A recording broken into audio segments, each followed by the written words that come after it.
السلام علیکم ناظرین، گرد و پیش رضی کے ساتھ سب سے پہلے آپ ہمارے چینل کو سبسکرائب کریں اور بیل آئیکن کو کلک کریں۔ آج میں آپ کو آپ دیکھ رہے ہیں کہ یہ اس وقت ترمیم جو ہے وہ سب سے زیادہ 27ویں ترمیم ہے، اور وہ زیر بحث ہے۔ آج کا موضوع سب سے زیادہ وہی چل رہا ہے، آج کا نہیں پچھلے کئی روز سے یہی موضوع چل رہا ہے، اور وہ ترمیم جو ہے وہ اس وقت سینٹ میں نمبر گیم چل رہی ہے۔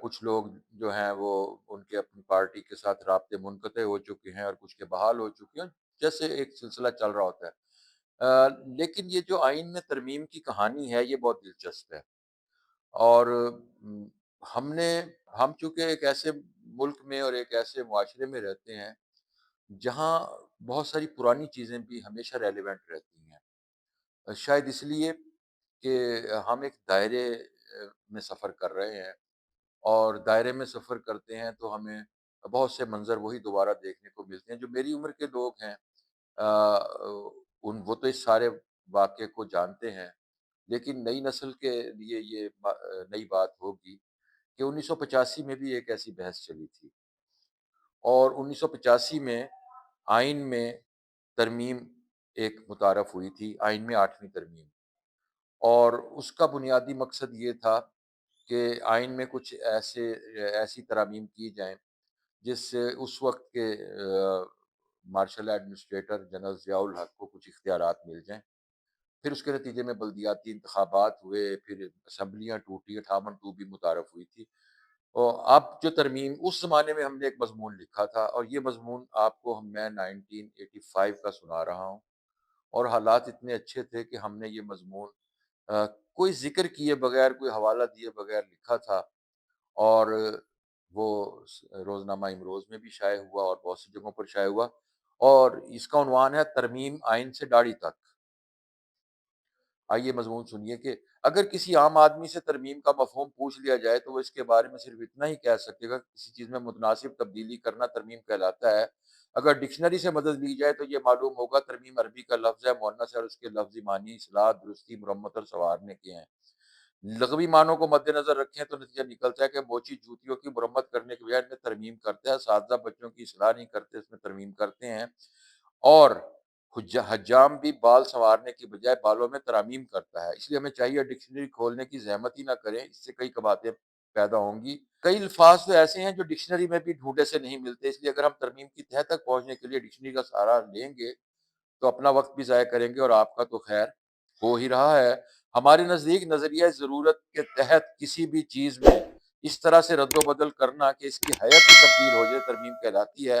آپ کو ترمیم کی یہ تعریف معاشیات اور سائنس کی کئی تعریفوں اور اصولوں کا چربہ معلوم ہوگی، لیکن سچ تو یہ ہے ترمیم کی اصل تعریف یہی ہے۔ ترمیم کی تعریف کو چھوڑیں، تعریف اس خدا کی جس نے جہاں بنایا اور پھر اس میں رفتہ رفتہ ترمیم کرتا چلا گیا۔ ترمیم کا انسان کی تہذیب، ثقافت، مذہب سبھی سے تعلق ہے، بلکہ یہ رشتہ خاصا پرانا ہے۔ خود حضرت انسان کی شکل و صورت میں اگر بتدریج ترمیم نہ ہوتی تو ہم اور آپ شاید بندر ہی ہوتے۔ یہ الگ بات کہ بندروں کی سی بہت سی خصوصیات اب بھی ہم میں پائی جاتی ہیں، مگر کیا یہ کم نہیں کہ اب ہم بندر نہیں رہے؟ اتنی تہذیبی ترامیم کو ہم نے ارتقاء کا نام دیا تو یہ ہماری کم عقلی ہے۔ یہ سورج، چاند، ستارے، زمین، آسمان سبھی عناصر ترمیمی عوامل کا سامنا کر رہے ہیں۔ چاند میں روزانہ تھوڑی بہت ترمیم ہوتی ہے، کبھی مثبت اور کبھی منفی۔ سورج میں ترمیم ہوئی تو اس کے حصے سے الگ ہو کر اس کے گرد ہی گھومنے لگے۔ ترامیم کا مقصد صرف یہ ہے کہ چیزیں ارتقاء کی جانب بڑھتی چلی جائیں۔ دریاؤں نے راستے بنائے، زمین پر آبشاریں بنی، پھول کھلے، حضرت آدم نے قدم رکھا۔ اس سارے عمل سے ایک بات سامنے آئی کہ تغیر کو ثبات ہے۔ اس زمانے میں ایک مصور اپنی بنائی ہوئی تصویر نکھارنے کے لیے اس میں مناسب ترمیم کرتا ہے۔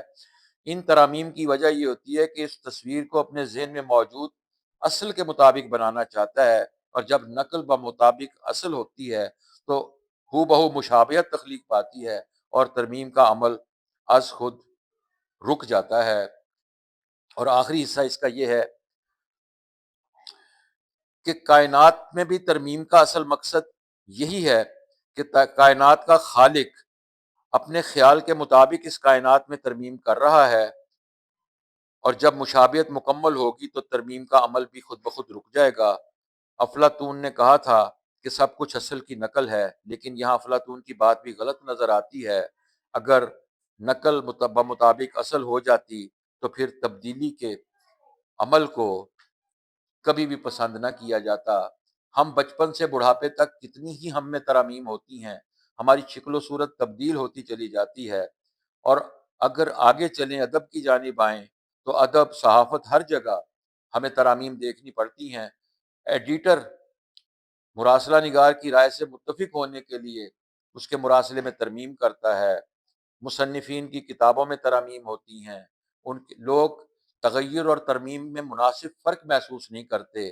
اگر غور کیا جائے معلوم ہوگا تغیر اور ترمیم میں فرق یہ ہے، تغیر اس اسپِ تازی کی طرح ہے جس پر بیٹھنے والے سوار کا نہ ہاتھ باغ پر ہوتا ہے اور نہ پاں رکاب میں، اور دوسری طرف وہ گھڑ سوار ہے جو باغ کو کھینچ کر رکاب سے گھوڑے کو ٹہوکا لگا کر اس کی رفتار اور سمت میں ہمہ وقت ترمیم کرتا رہتا ہے۔